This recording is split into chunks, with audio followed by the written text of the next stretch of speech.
2003 में उन्होंने उनको पेट्रियट कहा था और आरएसएस ने उनको दुर्गा कहा था, और जब चुनाव आ गए तो फिर शुरू हो गई सेकुलरिज्म।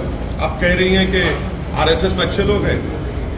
हम ममता बनर्जी को बोलना चाह रहे हैं कि कब तक आप भारत के और बंगाल के मुसलमानों की आंखों में धूल झोंकेंगी आप?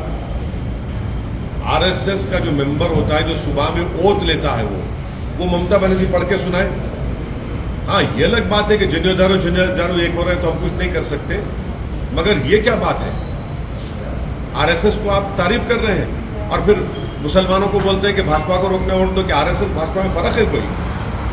ये अब जो टीएमसी में जो मुसलमान चेहरे हैं, जो टीएमसी में जो लोग हमको उंगलियां उठाते थे, अब बोलो क्या बोल रहे हैं उस बारे में? क्या विकल्प देंगे आप मोदी के बारे में? इसके पीछे क्या मतलब रहेगा सर? क्यों अब सोचते हैं कि ममता ने ऐसा बोला होगा आरएसएस के ऊपर? अब उनको पूछिए। आपने हमसे सवाल किया, उनके बयान पर हम बोल रहे, वो खुद बताएंगी। पहले भी 2003 या 2004 में उन्होंने आरएसएस को तारीफ की थी, आरएसएस की, वो भी रिकॉर्ड है। और आरएसएस ने उनको कहा था कि दुर्गा है ये।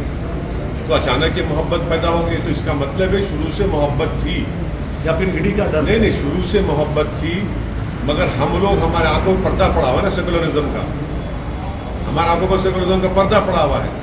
तो अब ये पर्दे हट रहे हैं, लोग देख रहे हैं। मोदी सरकार रशिया में चाइना की आर्मी के साथ हम मिलिट्री एक्सरसाइज क्यों कर रहे हैं भाई? क्या क्या क्या तमाशा हो रहा है ये? लद्दाख में 1000 स्क्वायर किलोमीटर पर चीन की फौज बैठी हुई है, और फिर हमारे ग्रेजिंग राइट्स में उस 8 किलोमीटर या 10 किलोमीटर अंदर आ चुके हैं। हम अपने जानवर को ले जाकर वहाँ पर ग्रेजिंग नहीं कर सकते। 50,000 के करीब फौज हमारी चीन की फौज के खिलाफ खड़ी भी है। आप उनके साथ मिलकर मिलिट्री एक्सरसाइज कर रहे हैं, और दूसरी तरफ फॉरेन मिनिस्टर बोलते हैं कि चीन से रिलेशनशिप नॉर्मल नहीं होंगे जब तक कि वो बॉर्डर का इशू हल नहीं करेंगे। हम क्या जवाब देंगे उन सिपाहियों को, फौज को, जो हजारों फीट के ऊपर ठहरकर भारत की ज़मीन से चीन जो हमारी ज़मीन पर कब्जा करके बैठा है उनसे आंख में आंख डाल रहे हैं? ये कौन सी देशभक्ति है? ये कौन सी फॉरेन पॉलिसी है कि चीन की फौज के साथ हम मिलिट्री एक्सरसाइज करेंगे? क्या मजाक बना के रखा है मोदी सरकार ने हमारी देश की आर्मी का, हमारी देश की सुरक्षा का, हमारी टेरिटोरियल इंटीग्रिटी का, भारत की सॉवरेनिटी का। सर, ममता बनर्जी, देखिए, सबसे पहली बात तो ये है कि ये मदरसे जो है वो मदरसा बोर्ड के तहत रिकगनाइज नहीं है। ये प्राइवेट मदरसे हैं जिनको स्टेट गवर्नमेंट या सरकार कुछ एड नहीं देती है, ना उनकी सर्टिफिकेट रिकगनाइज करती है। तो वो अगर ख़ुद अपने मदरसे खोलकर चला रहे हैं, जैसे दारुल देवबंद है, मुबारकपुर में अशरफिया है, ऐसे कई बड़े बड़े मदरसे हैं, डिफरेंट स्कूल्स ऑफ थॉट के प्राइवेट मदरसे हैं, जिनका ना सरकार से कुछ लेना देना है, ना सरकार उनको कुछ फंडिंग करती है। हाँ, जो मदरसा बोर्ड की तरह रिकगनाइज है वो सरकार से, उसका ताल्लुक है गवर्नमेंट से। इससे क्यों सर्वे क्यों करा रहे आप? मैं अगर मदरसा खोलता हूँ तो अपने इस्लामिक तौर तरीक़े उनको सिखाने के लिए, इस्लामिक फ़िक़्ह सिखाने के लिए, उनको मौलाना बनाने के लिए, मुफ्ती बनाने के लिए, और स्टेट गवर्नमेंट से ताल्लुक़ ही नहीं है। और संविधान के आर्टिकल 30 के तहत मुझे एक फंडामेंटल राइट हासिल है कि मैं अपने मदरसे खोलूँ, अपने पसंद के एजुकेशन इंस्टीट्यूट खोलूँ। इसमें सरकार क्यों मुदाखलत करेगी? आप सर्वे क्यों करना चाह रहे हैं? आपको इससे लेना देना क्या है? क्या आप उनकी तनख्वाह दे रहे हैं? जो मदरसा बोर्ड के तहत मदरसे हैं उनकी तनख्वाह तो आप दे नहीं रहे हैं पिछले 4 साल से। ये मदरसे प्राइवेट मदरसे, अनएडेड मदरसे, और आर्टिकल 30 के तहत इसको कायम किया गया है। तो स्टेट गवर्नमेंट कोई सर्वे करा रही है, आपको लेना देना क्या है? अब आप एक ऑर्डर जारी कर दीजिए ना कि अब आप मुसलमान मत रहिए, आप कुरान मत पढ़िए, नमाज मत पढ़िए, ऑर्डर जारी कर दीजिए। वही करना चाह रहे हैं आप। ये सर्वे नहीं है बल्कि छोटा एनआरसी है। लेकिन एक और बात, चीज मदरसों को लेकर पूरे देश भर में और बार बार सवाल उठते रहे। वैसे में अगर कोई सरकार चीज़ों को रेगुलराइज कर रही है, क्यों रेगुलाइज करेंगे? क्या रेगुलाइज क्या रेगुलाइज करेंगे आप? जो मदरसा बोर्ड के तहत उत्तर प्रदेश में वो आपके रिकॉर्ड है। ये मदरसे से, ये जो प्राइवेट मदरसे हैं जो मदरसा बोर्ड से रिकगनाइज नहीं है, जो आर्टिकल 30 के तहत उनको राइट है, आप क्यों करेंगे सर्वे उनका? आपको क्या राइट है करने का? क्यों करेंगे आप? बंद थोड़े कराया जा रहा है नहीं, सर, बस आप सर्वे नहीं, कराया जा रहा है आप गवर्नमेंट की जानकारी मिलने क्यों जानकारी करेंगे आप? इसमें कुछ क्या आपके सामने नहीं, आपके सामने मदरसे चल रहे हैं, आप क्यों शक करते हो मदरसों को? आपके दिमाग में बात बैठी हुई है शक करना।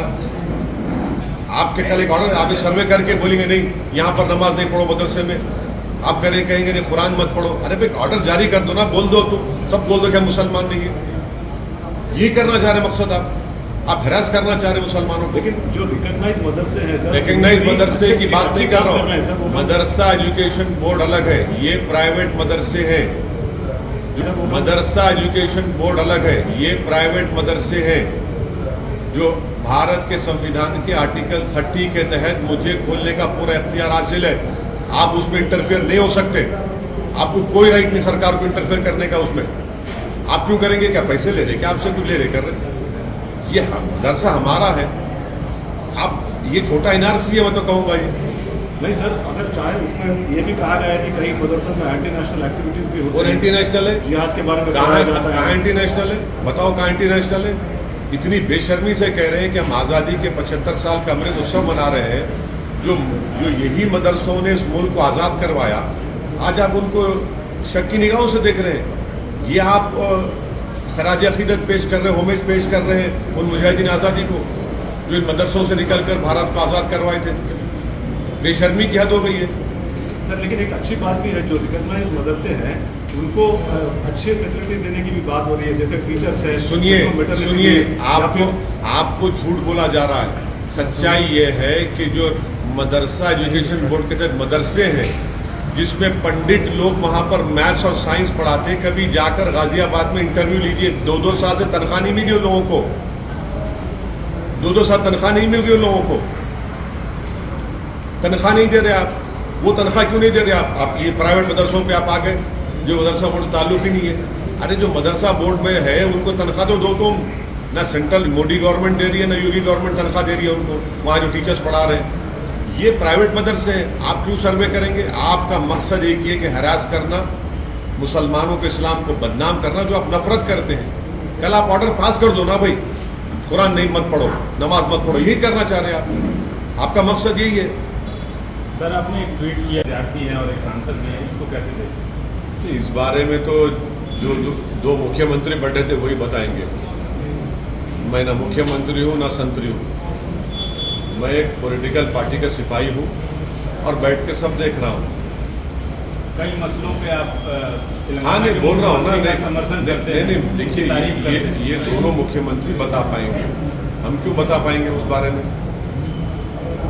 नहीं सुनिए, हम तो बी टीम सी टीम हम मिले हुए हैं, हम भड़काऊ भाषण देते हैं, तो हमसे क्यों पूछ रहे हैं? जो लोग जो बैठे हैं वो बताएंगे, बड़े बड़े लोग हैं, जिम्मेदार लोग हैं भाई, वो बहुत बड़े जिम्मेदार लोग हैं वो।